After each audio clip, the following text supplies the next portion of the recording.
स्थान पर लक्ष्मण जी के मन में कुभाव आ गया। लक्ष्मण जी सोचने लगे, माता कैकेयी की वजह से पिता ने मेरे भाई राम को आदेश दिया है 14 वर्ष का वनवास भोगने का, लेकिन मैं क्यों कष्ट उठा रहा हूं? मुझे तो कोई आज्ञा नहीं हुई, मेरे जीवन में कष्ट क्यों है? मुझे इनकी सेवा से क्या मिल रहा है? कुभाव आ गया। तो प्रभु श्री राम समझ गए। उन्होंने कहा, लक्ष्मण, ये स्थान की मिट्टी बड़ी अच्छी है, यहाँ से थोड़ी उठा करके पोटली में डाल दो। वो मिट्टी हाथ में पोटली में बांध करके लक्ष्मण जी जब तक लेकर के चलते जा रहे हैं तब तक मन में कुभाव है, लेकिन जैसे ही रात्रि को शयन के समय प्रभु की सेवा के समय वो पोटली साइड पे रख देते हैं तो उसके मन में बड़ी गलानी होती है। ओहो, मैं क्या सोच रहा था, मेरा तो जीवन ही प्रभु के लिए है, क्योंकि वो शेषनाग के अवतार था, मैं तो सेवक हूँ प्रभु का, फिर मेरे मन में ये कुभाव आया कैसे?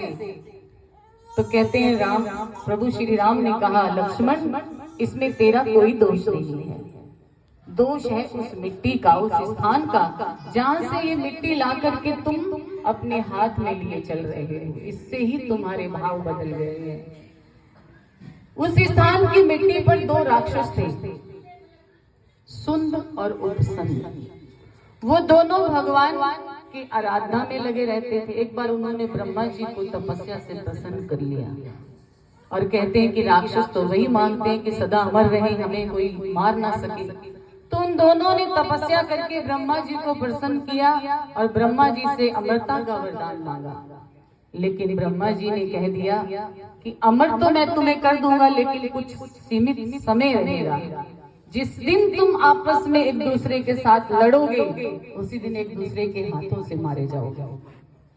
सुंदर और सुंदर एक दूसरे को कहने लगे, हम दोनों भाइयों में इतना प्रेम है, हम लड़ के भी सकते नहीं, यही वरदान बहुत अच्छा है।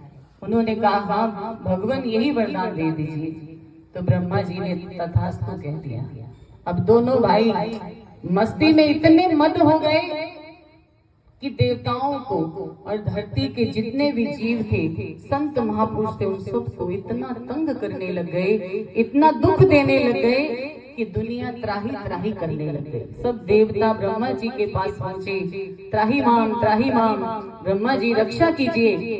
अब ब्रह्मा जी ने सोचा कि इन्होंने मेरे वरदान का दुरुपयोग किया है, तो उन्होंने एक अप्सरा को भेजा और कहा कि तुम जाओ उन दोनों राक्षसों के सम्मुख। अब अप्सरा पर उनकी दृष्टि पड़ी तो क्या हुआ, एक कहता है ये मेरी है, दूसरा कहता है मेरी है। दोनों भूल गए कि हम दोनों भाई हैं और हम एक दूसरे के लिए जीते हैं।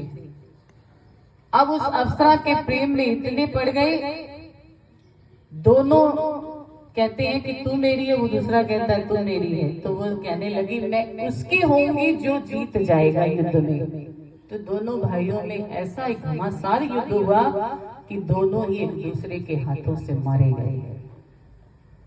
तो उस स्थान की मिट्टी पर जब लक्ष्मण जी बैठे थे तो उनके मन में भी ऐसा स्वभाव आ गया, जहां जैसा कर्म जिस धरती पर होता है वो धरती उसी गुणों को धारण करती है और उस धरती पर बैठने वाला जीव उसके अंदर भी वही गुण आ जाते हैं। इसीलिए अपनी मन रूपी धरती को तो हमने सजाना ही है, अपने घर में भी हमेशा शुद्धता का वातावरण रखें। रोज अपने घर में कपूर जलाएं, कपूर का धुआं दें, ताकि आपके घर से वासनाओं के कीटाणु बाहर चले जाएं। आपके घर से काम, क्रोध, लोभ